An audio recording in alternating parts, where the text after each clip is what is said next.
सासू माँ जी, अब हम चलते हैं, गौरी को विदा करे। कालू दामाद जी, थोड़ा दिन और रुक जाते।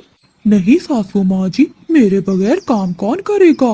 क्या आपको गौरी ने नहीं बताया कि मेरा एक आमों का बाग है और एक चावल का खेत है? मैं यहाँ 2 दिन रुक गया, यही बहुत है। मेरी गोरी के तो भाग जाग गए, जो इतने अमीर कपे से शादी हुई है। मैं बहुत खुश हूँ। गौरी बेटी, कालू दामाद का अच्छे से ध्यान रखना। फिर गौरी की माँ गौरी कवि और कालू कवि को खुशी खुशी विदा करती है। गौरी कवि कालू के घर ऐश की जिंदगी गुजार रही थी। कालू कवि ने घर के कामों के लिए चिड़िया को काम पर रखा हुआ था। चिड़िया, जल्दी से मेरी पत्नी के लिए स्वादिष्ट खाना बना दो। जी मालिक कवि, मैंने आपके आने से पहले ही भोजन बना कर रख दिया है। फिर रानू चिड़िया उन्हें खाना देती है। खाना बहुत स्वादिष्ट था। गौरी कवि रानू चिड़िया की तारीफ करती है। सच में चिड़िया, तू बहुत अच्छा खाना बनाती है। तेरे पंखों में जादू है, जादू। आपका बहुत बहुत धन्यवाद गौरी मालकिन जी। ऐसे ही दिन अच्छे से गुजर रहे थे। एक दिन गौरी कवि की बहन उसके घर आती है, जो देखने में बहुत सुंदर थी। अरे स्वीटी, तुम यहाँ कैसे आई और आने से पहले मुझे खबर भी नहीं दी? अरे गौरी बहन, मैं तुम्हें सरप्राइज देना चाहती थी, इसलिए माँ को भी बताने से मना कर दिया। मुझे आपका घर ढूंढने में बहुत मुश्किल हुई। दीदी, आपको मेरा यहाँ आना अच्छा तो लगा ना? हाँ स्वीटी, मुझे बहुत अच्छा लगा। ये तुम्हारे कालू जीजा जी हैं और ये है मेरी नौकरानी चिड़िया। अरे वाह वाह दीदी, आपका घर तो बहुत बड़ा है और नौकर भी है। मेरी दीदी के तो भाग जाग गए। स्वीटी, तू चिंता ना कर, तेरे लिए भी ऐसा बड़ा घर ढूंढेंगे तेरे जीजा जी। मैं माँ से बोलूँगी कि तेरा रिश्ता हम दोनों देखेंगे। क्यों कालू जी? हाँ हाँ हाँ, क्यों नहीं, मैं साली जी के लिए बहुत बड़ा घर देखूंगा। तुम चिंता नहीं करो। ऐसे वो तीनों बातें कर रहे थे। अब तो स्वीटी कभी भी उनके साथ ही रहती थी। एक दिन गौरी और कालू स्वीटी को अपने बाग में घुमाने ले जाते हैं। दीदी और जीजा जी, आपका बाग तो बहुत बड़ा है। अब मैं कहीं नहीं जाऊंगी, मैं तो यही मीठे मीठे फल खाऊंगी। ऐसा कहते हुए स्वीटी आम के पेड़ पर बैठ जाती है और मजे मजे से आम खाने लगती है।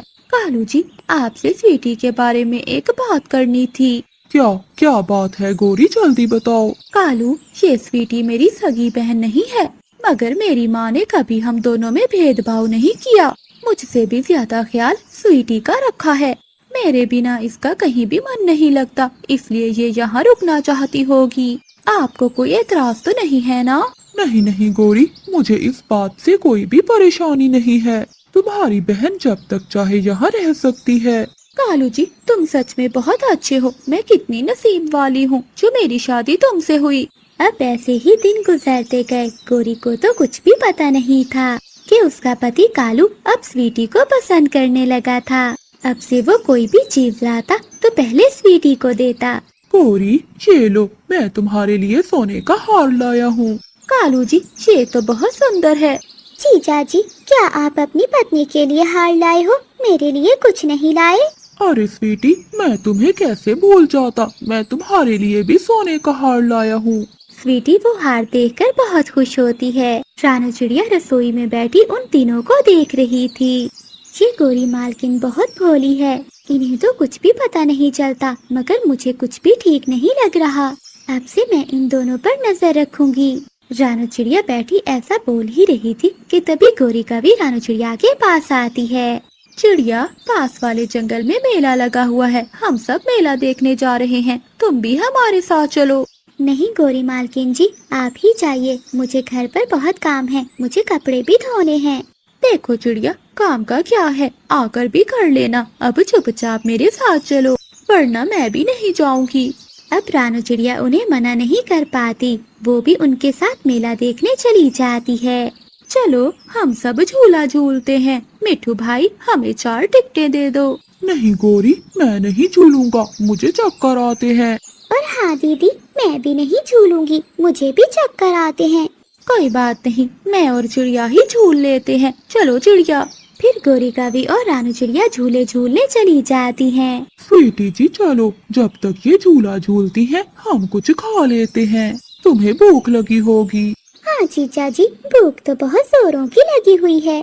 फिर वो दोनों वहाँ से जाने लगते हैं। चिड़िया की नजर उन दोनों पर पड़ जाती है। वो भी उन दोनों का पीछा करने लगती है। कालू कौवा तो अपने पंखों से स्वीटी को मिठाई खिला रहा था। कालू जीजा जी, कब तक मैं ऐसे आपके घर में रहूंगी? एक ना एक दिन तो मुझे जाना ही होगा। नहीं नहीं, मैं तुम्हें कहीं नहीं जाने दूंगा। बहुत प्यार करता हूँ मैं तुमसे।